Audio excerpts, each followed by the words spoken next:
মালয়েশিয়ায় যতদিন থাকবো নিজের খাওয়া খরচটা চালাবো, যতটুকুন পরিপূর্ণ লাগে, আর যা দেওয়ার দরকার দেশে দিয়ে দেবো।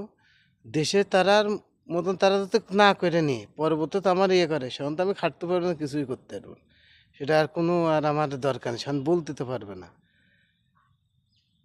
কারণ প্রবাসীরা সবার কাছে মাথার বোঝা হয়ে গেল।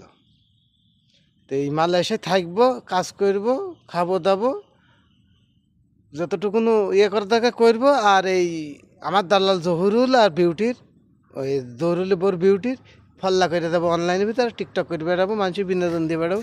এই বাড়ি মাড়ি আর ফল্লা যাবো না, ও আর ধন দিয়ে কী হবে। তাছাড়া এই দেশে থাকবো, নুরানিক বিউটি আর ওই ছিল জহুরুল, ও আমার আর কোনো বাড়াও নাই, বুঝেছিস।